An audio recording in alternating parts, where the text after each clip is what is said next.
സർക്കാരിനെതിരെ വിമർശനവുമായി ഹൈക്കോടതി.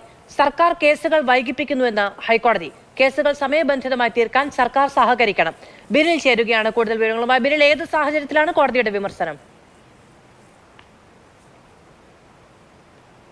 മാധു, പതിവില്ലാത്തൊരു വിമർശനമാണ് ഹൈക്കോടതിയിൽ നിന്ന് വന്നിരിക്കുന്നത്. കാരണം സാധാരണ നിലയിൽ ഹൈക്കോടതിയുടെ വാക്കാലുള്ള വിമർശനങ്ങൾ ഇത്തരത്തിൽ വരാറുണ്ട്. പക്ഷേ ഇതൊരു ഉത്തരവിൻ്റെ രൂപത്തിൽ തന്നെ രേഖാമൂലം ആ വിമർശനങ്ങൾ വന്നിരിക്കുന്നു എന്നതാണ് സർക്കാരിനെ സംബന്ധിച്ചിടത്തോളം വലിയ തിരിച്ചടിയായിട്ടുള്ള കാര്യം.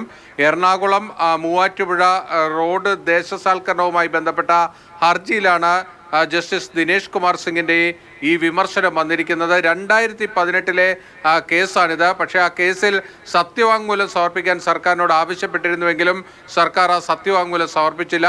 പലതവണ സത്യവാങ്മൂലം സമർപ്പിക്കുന്നതിന് സർക്കാർ സമയം നീട്ടി ചോദിച്ചു.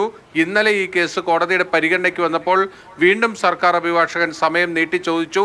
അതാണ് കോടതിയെ ചൊടിപ്പിക്കുകയും ഇത്തരത്തിൽ കടുത്ത വിമർശനങ്ങളുമായി കോടതിയുടെ ഉത്തരവ് തന്നെ ഇറങ്ങുകയും ചെയ്തിരിക്കുന്നത്. കോടതിയോട് ബഹുമാനമില്ല, കേസ് നടത്തിപ്പ് അനന്തമായി നീട്ടുന്നു. ഓരോ തവണയും കേസ് പരിഗണിക്കാനെടുക്കുമ്പോൾ സർക്കാരിൻ്റെ കുഴപ്പം കൊണ്ട്, സർക്കാർ അത് ഉത്തരവുകൾ പാലിക്കാത്തത് കൊണ്ട് വീണ്ടും സമയം നീട്ടി നൽകേണ്ടി വരുന്നു. നീതി നടപ്പാക്കുന്നതിന് ഇത് തടസ്സമാകുന്നു എന്നതാണ് ജസ്റ്റിസ് ദിനേശ് കുമാർ സിംഗിൻ്റെ വിമർശനം. അടുത്ത ജൂലൈ 4 ഈ കേസ് മാറ്റിയിരിക്കുന്നത്. അന്ന് സർക്കാർ സത്യവാങ്മൂലം സമർപ്പിച്ചില്ല എങ്കിൽ 50,000 രൂപ പിഴയിടുമെന്നും മുന്നറിയിപ്പ് കൂടി കോടതി ഈ ഉത്തരവിൽ നൽകിയിരിക്കുന്നു എന്നതാണ് ഏറ്റവും പ്രധാനപ്പെട്ട കാര്യം. സർക്കാരിന് കോടതിയോട് അനാദരവ് എന്നുള്ളതാണ് കോടതിയുടെ പരാമർശം. ഇനിയും ഇങ്ങനെ പോയാൽ പിഴയടക്കം ഈടാക്കേണ്ടി വരും എന്നുള്ളതും കർക്കശമായ ഭാഷയിൽ പറയുന്നു.